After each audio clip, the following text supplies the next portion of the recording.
With Rose West, I decided to look at, again, multiple photographs so that I could get as many of her features as possible. And immediately I saw that she had quite a round face,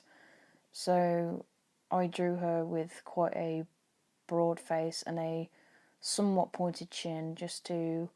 add the definition in the jawline. And then also observed that she had quite thin lips, and so rather than just drawing a line like I did with the previous men that I drew, I decided to add a top lip and a bottom lip just to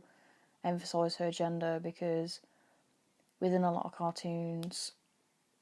women are represented as having large full lips, and so I decided to take influence from that but then still keep the lips thin so that you could tell that it was Rose West. And then with regards to the eyes, that her eyelids were dark, because on a lot of the photos that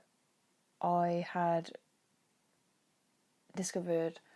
I observed that she had really heavy eyelids, and so I felt that in order to emphasise those, I decided to colour them darker than the rest of her face.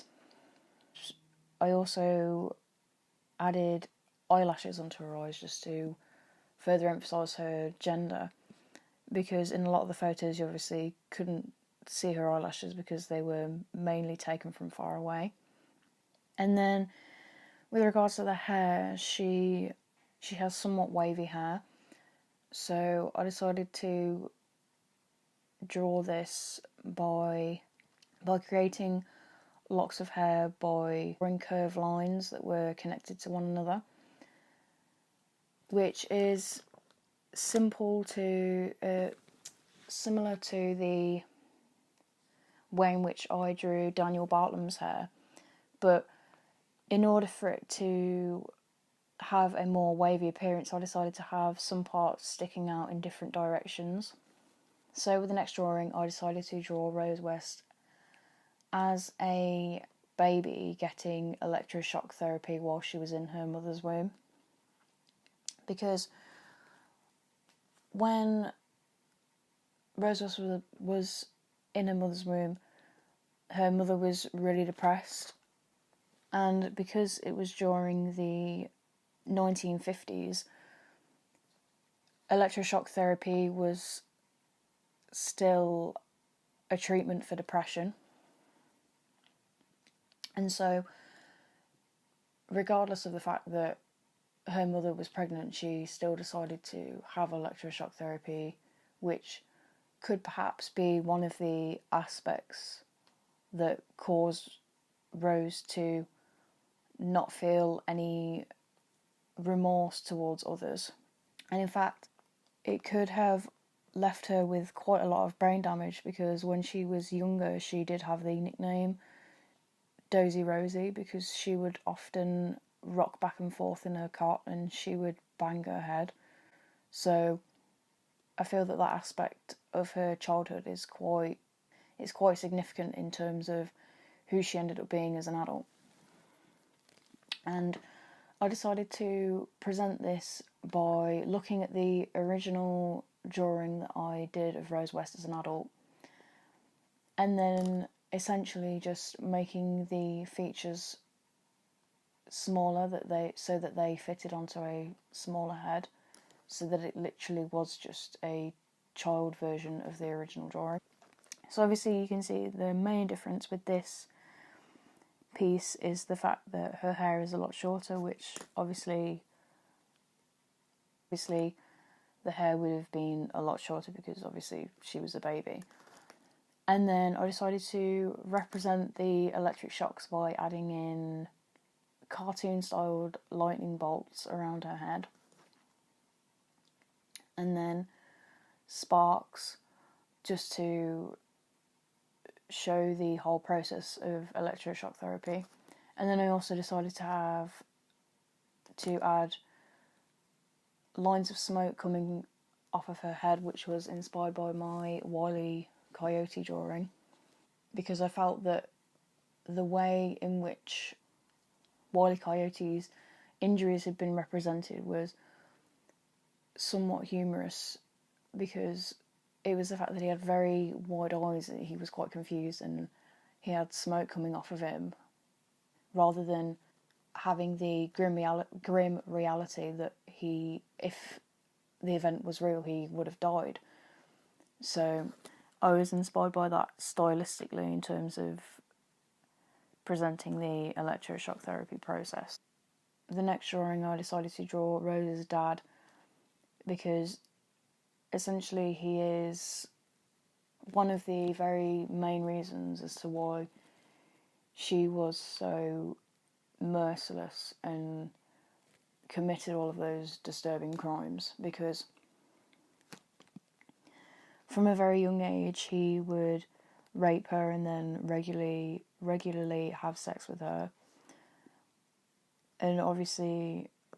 the whole act of her innocence being taken at such a young age, and then repeatedly being taken from such a young age, as well as the fact that it was taken from her father, one of the people who are meant to look after you and love you and care for you, but instead he was obviously from this she inherited a very dangerous attitude towards sex. So she ended up seeing this as some sort of reward from her dad, and had observed that in order to get what she wanted, she could use her sexuality as a way of controlling the people around her. And so I decided to look at photographs of Bill Letts, and I only managed to find 2 photographs which were thankfully still quite clear enough for me to use as references. And immediately my eyes were drawn to the fact that he had very dark eyes, as well as a very pointed nose, which is oddly a representation that's used within cartoons to represent a character that is evil or has bad intentions. So I felt that was quite odd, the fact that someone who was as horrible as Rose's father was, he also perfectly fitted the profile of a cartoon villain. From this, I decided to focus firstly on his head shape, just so that I could establish proportions and a composition for where the different features of the face would go. And I mainly focused on the chin, because on one of the specific photos he does have a very defined chin.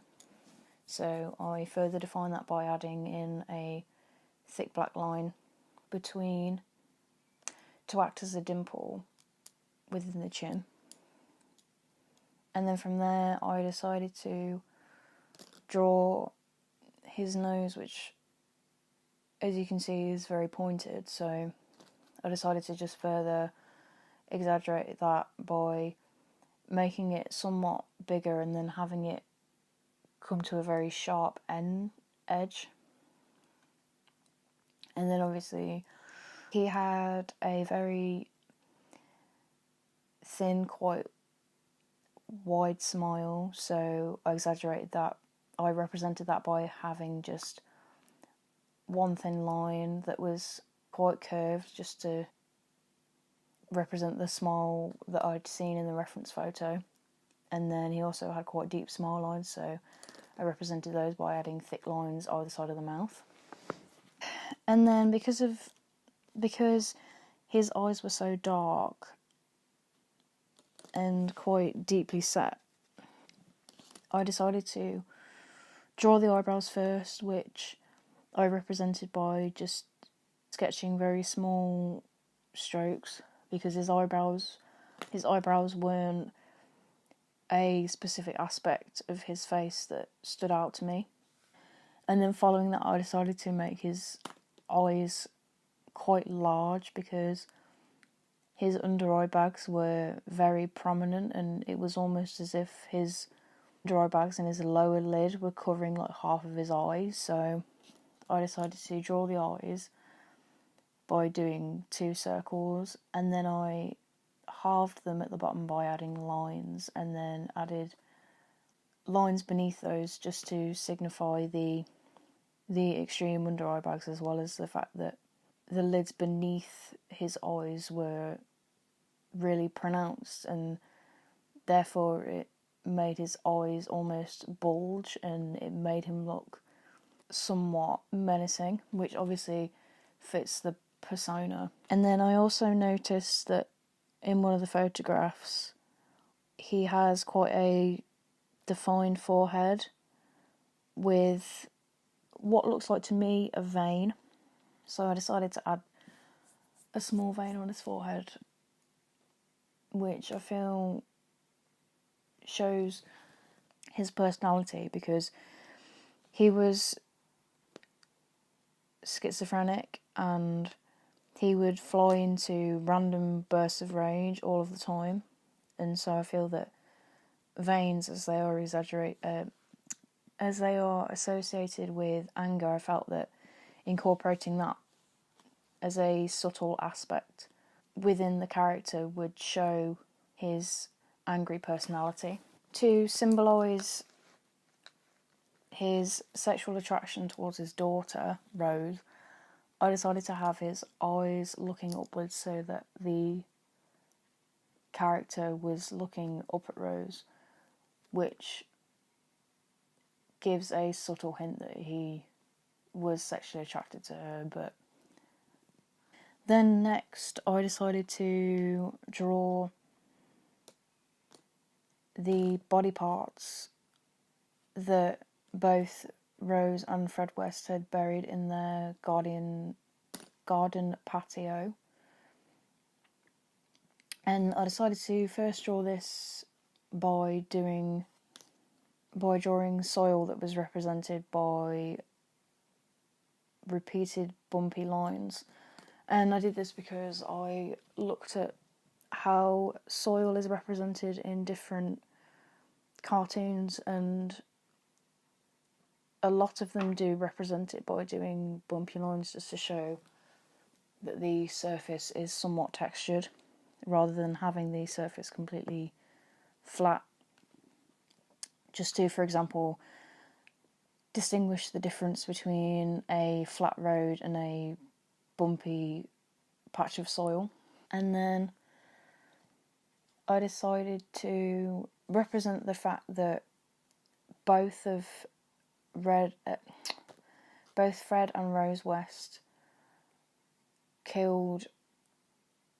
as far as people know, they only killed women, especially young and vulnerable women. So I decided to represent a part of a woman by having a leg with a heeled shoe on it, just so that you could instantly tell that it was a woman's foot. And then I also decided to incorporate a hand, and then added a slight feminine touch to it by adding a wedding ring on one of the fingers, because I feel that a lot of women in cartoons, they often have accessories, especially jewellery, either necklaces, earrings or rings, and so I decided to represent that by adding a wedding ring. And then finally, to further emphasise the fact that it was in their garden patio, I decided to have a simplistic drawing of a flower at the top. And then finally I decided to draw a vibrator, because when I was doing research on Rose West specifically, I found that during her trial she tried to convince the jury that she was completely innocent, and that in fact she was one of Fred's victims rather than an accomplice. And so, however, her daughter during the trial testified against her mother and said that Rose wasn't a victim, and that she was an abuser of the women as well as